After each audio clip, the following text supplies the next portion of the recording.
Et dans cette section, nous allons parler d'une nouvelle propriété du CSS qu'on appelle le Media Query, qui sert à rendre votre page responsive, c'est-à-dire qui va être adaptée à différents appareils tels que les ordinateurs, les tablettes, mais également vos téléphones portables. Et nous allons vous montrer une des méthodes d'écriture du Media Query. Donc, je vais tout simplement aller tout à fait en bas. Donc, à ce niveau, je vais ajouter du commentaire. À l'intérieur, je vais tout simplement écrire Media Query Section. Et là, comme vous êtes en train de le voir au niveau de notre écran, la règle que nous allons utiliser ici pour écrire du Media Query, il faut d'abord mettre le signe arrobase. Ensuite, vous allez écrire le mot Media. Ensuite, je vais mettre les parenthèses. Et maintenant, à l'intérieur de mes parenthèses, je vais définir mon premier breakpoint. Mon premier breakpoint, ce sera à 1200 pixels. Donc, je vais écrire ceci. Je dirais max width, c'est-à-dire la largeur maximale doit être à 1200 pixels. Et là, qu'est-ce que je veux à ce niveau? Je veux qu'une fois que la taille de mon écran va atteindre les 1200 pixels, je veux afficher tout simplement 3 colonnes au lieu de 4 colonnes. Et là, quelle était la classe que nous avons appliquée? La classe que nous avons appliquée s'appelait container. Nous allons faire un CTRL F. Je vais vous montrer. Je fais un CTRL F. Ensuite, je vais taper container comme vous pouvez le voir. Et là, c'était à ce niveau que nous avons défini nos 4 colonnes. Les 4 colonnes que vous voyez au niveau de notre écran ici. Donc, je vais tout simplement aller en bas. Donc, au niveau de ma section Media Query, je vais sélectionner la même classe. La classe va s'appeler Container. Ensuite, je vais utiliser mon grid template column. Cette fois-ci, je vais aller avec 3 colonnes. Je vais utiliser la fonction repeat. Maintenant, au lieu de créer 4 colonnes, nous allons tout simplement créer 3 colonnes qui vont avoir une largeur de 1 fr. Donc là, ce sera notre premier breakpoint. Nous allons mettre un commentaire ici. Là, ce premier breakpoint va être adapté tout simplement à notre petit laptop. Donc, nous allons également refaire la même chose. Nous allons créer notre deuxième Media Query qui va être adapté à notre tablette. Et enfin, nous allons créer également du Media Query qui va être adapté au mobile, c'est-à-dire à vos téléphones portables. Donc, au total, nous allons avoir 3 breakpoints. Ce sera notre petit écran. Donc, pour notre deuxième breakpoint, je vais écrire max width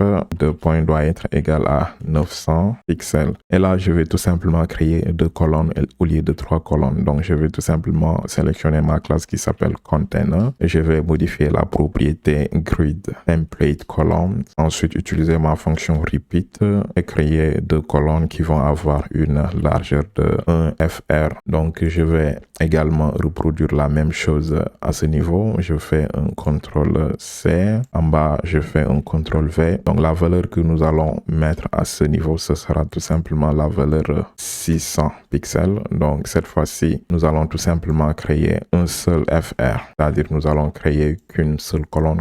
Donc, voici les différents breakpoints que nous allons tout simplement appliquer. Je vais tout simplement enregistrer et ensuite apporter davantage des modifications et vous allez voir exactement de quoi je parle. Donc, je vais enregistrer ici. Je vais retourner au niveau de ma page web. Je vais faire un clic droit. Je vais sur Inspect, c'est-à-dire inspecter. Ensuite, je vais sélectionner mon Toggle Device Toolbar. Et là, je vais venir à ce niveau. Je vais juste sélectionner Responsive. Et là, comme vous pouvez le voir, nous avons notre largeur qui vaut 1820. Et qu'est-ce que je vais faire? Je vais tout simplement réduire. Nous allons réduire et vous allez observer, nous allons aller à 1200 pixels.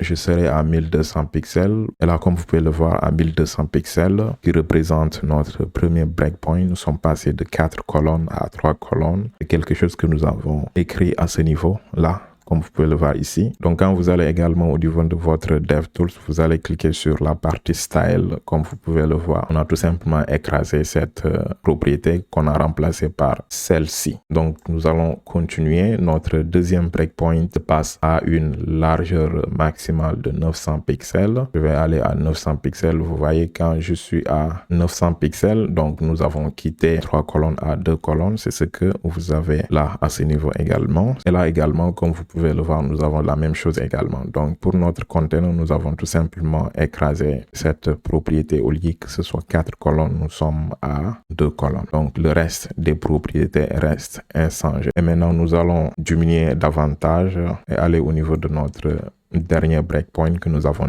définie qui n'est rien d'autre que la valeur 600. Comme vous pouvez le voir, quand nous sommes à 600 pixels, nous avons qu'une seule colonne maintenant. Donc, ça commence à prendre forme petit à petit. Mais là, à ce niveau, il y a quelque chose que je n'aime pas du tout. C'est-à-dire, à 600, je ne veux pas faire apparaître mon sidebar, mais également, je ne veux pas faire apparaître ce input-là. Et là, je viens de remarquer une petite erreur à ce niveau. Notre icône Home, ça n'apparaît pas, mais nous allons fixer un peu plus tard. Ne vous en faites pas, c'est très facile. Donc, à ce niveau, nous allons tout simplement supprimer notre sidebar.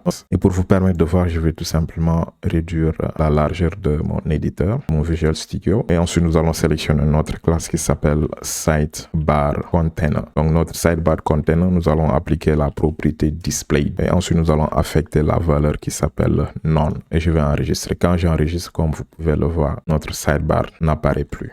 Mais également, je vais réduire l'espacement interne que j'avais créé pour notre contenant. Donc, je vais agir avec notre padding left. Je vais attribuer la valeur 20 pixels. Nous allons enregistrer. Vous voyez. Donc, nous avons réduit notre espacement interne et je vais également diminuer l'espacement interne au niveau de notre navbar. Donc, je vais sélectionner la classe qui s'appelle navbar container. Je vais tout simplement diminuer mon padding left à 15 pixels et je fais pareil pour notre navbar dynamique. La classe que j'avais appliquée pour notre navbar dynamique, c'était dynamic navbar container. Je vais agir sur notre padding left. Je vais également lui donner 20 pixels et nous allons enregistrer. Et ensuite, qu'est-ce que je veux faire encore? Je veux tout simplement faire disparaître mon input. Donc, c'est très simple. La classe que nous avons appliquée, c'était la classe qui s'appelait search input. Donc, nous allons utiliser la propriété display et assigner la valeur non. Ensuite, nous allons transformer notre bouton search btn. Nous avons nommé cette classe search btn. La première des choses que je voudrais, c'est de donner une hauteur de 40 pixels, mais également je veux créer une marge vers la gauche de 60 pixels. Ensuite, je veux transformer la couleur de mon background en une couleur blanche, mais également je veux tout simplement enlever la bordure. Je ne veux plus avoir de bordure. Je vais assigner la valeur non à ma bordure. Et ensuite, nous allons utiliser notre propriété border radius et lui attribuer la valeur 30 pixels et je vais enregistrer. Nous allons supprimer tout ce qui est margin pour les deux sections. C'est pour mon bouton de notification. Je vais faire pareil également. Je vais supprimer tout ce qui est marge de part et d'autre. Le bouton de notification s'appelait notification btn. Je vais également supprimer ce qui est marge. Je vais assigner la valeur 0. Donc, comme vous pouvez le voir, nous avons des répétitions inutiles ici. Donc, c'est très simple. Là, je vais mettre tout simplement section underscore de. Ensuite, sélectionner mon bouton de notification là et je vais juste me débarrasser de ces deux classes-là. Je tape sur Entrée pour aller à la ligne. Et là, l'étape suivante, c'est de supprimer notre marge vers la gauche à côté de notre bouton microphone. Donc, je vais sélectionner la classe. La classe s'appelait microphone btn. Je vais appliquer la propriété margin left et lui assigner la valeur 0. Je vais enregistrer. Là, qu'est-ce qu'il nous reste? Nous allons modifier tout simplement notre espacement interne. Nous allons appliquer la même chose à droite également. Je vais retrouver la classe. La classe s'appelait navbar container. Donc, je vais juste enlever ce padding left. Je vais juste aller avec padding tout court. Je vais ajouter 0 pixels en haut, en bas, mais 15 pixels à gauche et à droite. Nous allons enregistrer. Donc, ensuite, nous allons également faire la même chose pour notre contenant. Je vais diminuer le padding vers la gauche, mais également augmenter le padding vers la droite aussi. Je vais retrouver la classe. La classe s'appelait container. Donc là, à la place de 20 pixels, je pense que 20 pixels c'est bon. Je vais juste laisser 20 pixels. Je vais juste appliquer 0 pixels en haut, en bas, mais 20 pixels à gauche et à droite. Nous allons regarder qu'est-ce que ça va donner. Et peut-être une autre chose. Là, je n'aime pas ce comportement. Il n'y a pas de l'espace entre notre logo YouTube et notre input. Par défaut, notre input a une certaine largeur. Donc, nous allons supprimer cette largeur. Maintenant, pour supprimer cette largeur, nous allons retrouver la classe que nous avons appliquée à notre input. Et la classe que nous avons appliquée, c'était la classe qui s'appelait search input. Donc, je vais retourner au niveau de ma ma page youtube.css, nous allons juste sélectionner cette classe-là. Donc, c'est juste à ce niveau. Donc, qu'est-ce que je veux ici à ce niveau? Je veux tout simplement dire que mon width est égal à 0 ici. Donc, je vais enregistrer. Ensuite, nous allons ajouter de la marge vers la droite en utilisant notre margin right.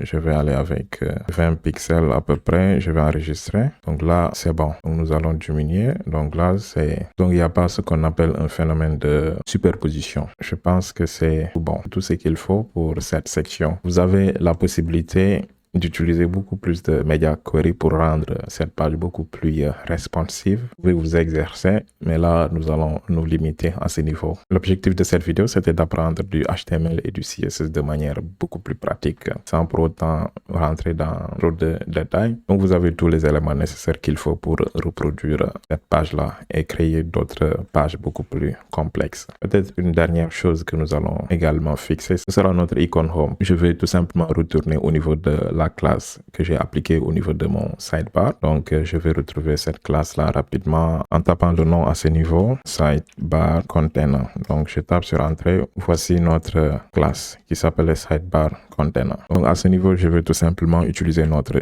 z-index. Je vais aller vers 250. Et là, je vais enregistrer. Et là, rien ne se passe. Non, c'est pas à ce niveau. C'est pas à ce niveau qu'il faut appliquer notre z-index. Z-index, c'est pas dans notre Media Query parce que dans notre Media Query, nous avons appliqué la valeur display égale à none. C'est pas la bonne place qu'il faut appliquer cette propriété. Il faut juste l'appliquer au niveau de notre première sidebar container. C'est-à-dire, il faut l'appliquer juste à ce niveau. Là, nous allons appliquer notre z-index. Je vais donner la valeur 250. Donc, cela veut dire que notre sidebar va être au-dessus de notre navbar. Donc, je pense que c'est tout ce qu'il faut pour ce tutoriel-là. Nous avons créé notre page d'accueil YouTube. Donc là, ce sera la fin de ce tutoriel qui parlait sur du HTML et du CSS. Et si vous trouvez la vidéo intéressante, n'oubliez pas de partager, d'aimer la vidéo, mais également de vous abonner pour supporter notre chaîne YouTube. Et d'ici là, je vous souhaite de passer d'excellents moments et à très bientôt dans nos prochaines séries de vidéos.